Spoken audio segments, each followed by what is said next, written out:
Thank you, Mr. Chairman, committee members. First and foremost, my proposed bill is in no means meant to discriminate those who have this virus. My proposed bill to make knowingly transmitting HIV to another person a felony criminal offense. I see this bill to be in the best interest of the public and their safety. Our current state law does not provide this. Currently, Rhode Island bundles all STDs into one category, as well as the penalty for exposure. That penalty is a fine up to $100 and up to three months imprisonment. I do not feel that this criminal offense of transmission, crime versus the penalty is being justly weighted. I feel as if we must have legislation that properly protects and also penalizes.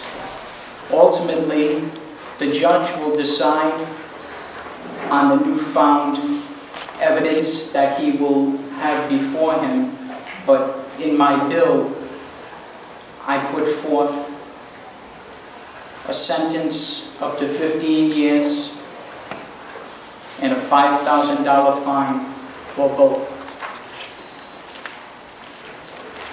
These points that I bring up, the genesis of the thought of me doing my research came from the thought of a sexual assault, and a conversation had come up while I was away on vacation, and the thought came across in conversation during the sexual assault if this HIV virus was transmitted to a person.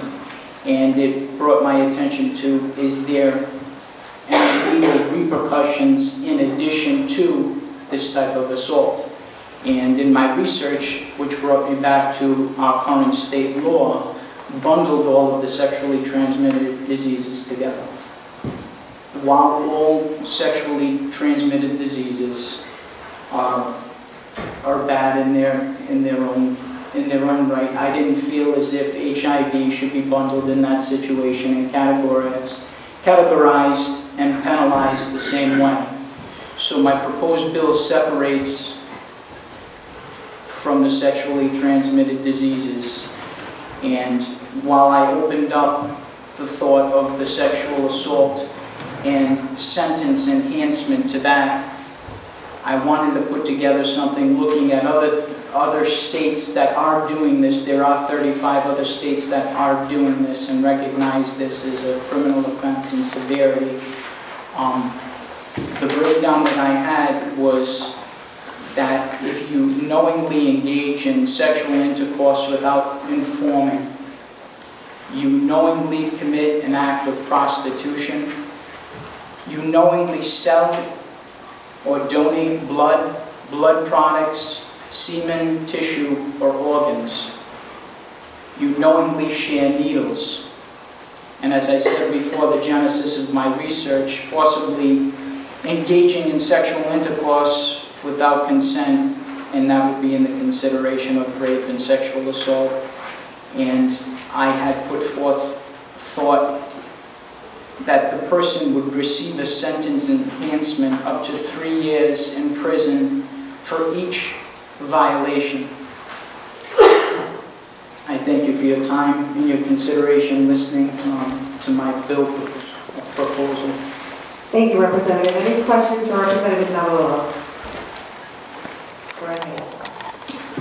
Thank you, Chairwoman. Rep, how many of the states have this bill already? There are approximately 35.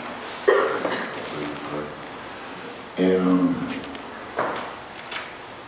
what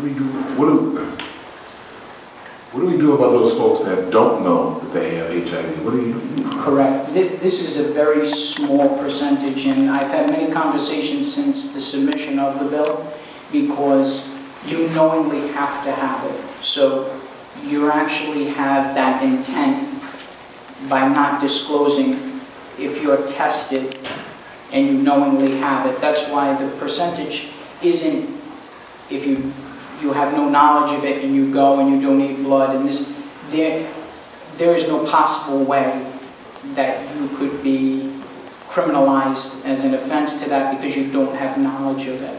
So my proposed bill, it is a very small percentage. It's the act of maliciously having this and going out and not being appropriate with disclosing that you have it. That's why it's such a small percentage. I understand where you're coming from in there, and I've had several conversations over this past week because when the bill went out, there were plenty of people calling and asking just the same question that you did, and I had to reiterate that this is a very small, and I humanized it to myself to the fact that if I was exposed to the HIV and the person knowingly had it, I used blood donation, let's say, and I had it, right now the penalty for it would be, if I would bring it forth, would be up to $100 fine and 3 months imprisonment. And I had to look at it from the perspective of that this is a crime, it's a misdemeanor at this time, but I have this lifelong virus that I have to deal with, and I had to weigh out the punishment. Was it suited at this time and appropriate? And I didn't feel it was, so that's why I separated it from, and really the STDs are all bundled together, and I separated the HIV to be on its own, and those distinguishing points that I just described to you. Thank you. You'll be deep thought, but thank you. Thank you, Representative Almeida. Any more questions? Representative Jello. Thank you, Vice Chair Costa. Representative Nardolillo. Yes.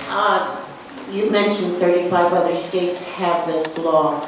I wonder how long they've had this law. Was it perhaps something that was passed in the early stages when the country was really panicked by HIV and AIDS? Correct. Its conception started from, I don't have the exact date, but it wasn't in some states, and I'm going to be very honest with you, over the past couple of days I've had a conversation with people who are opposed to it.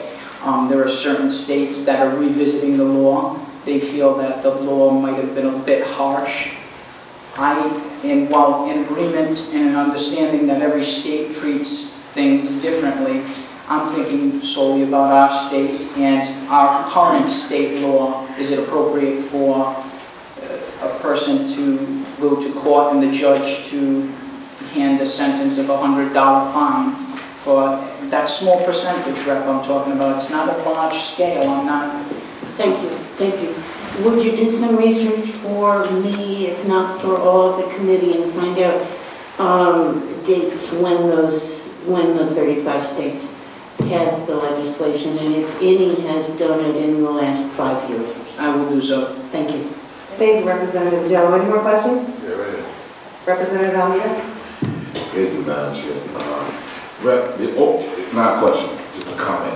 I'm reading pros and cons over here left and right, and I'm trying to catch up while you're talking, which is rude to you, but I'm trying That's to... all right, John. I can run both. That's okay. The biggest thing I'm concerned about is stigma. It's just like, God almighty, I mean, just saying that somebody has HIV, that person is a criminal.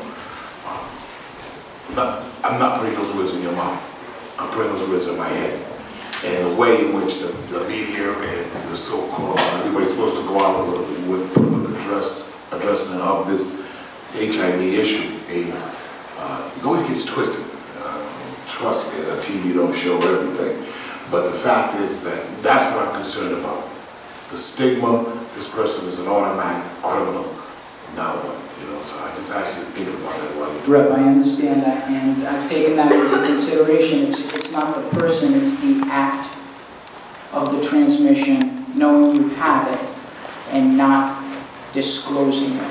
And it's the act of, it's not the person. And that's why I said at the beginning, first and foremost, I'm not discriminating anybody who has it.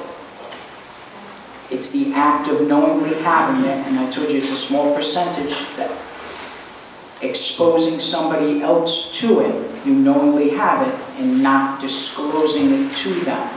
That act of that, currently now is a misdemeanor, but you're transmitting the HIV virus to another person who had no knowledge of you having it. And it needed to be, in my thought, our current law needed to be revisited. And that's the way I felt. And not to get off point or anything, but a conversation did come up with the fact that this might deter people from being tested. And I've had pros and cons in conversation with that, and I listened to both of them, and I respected both of them.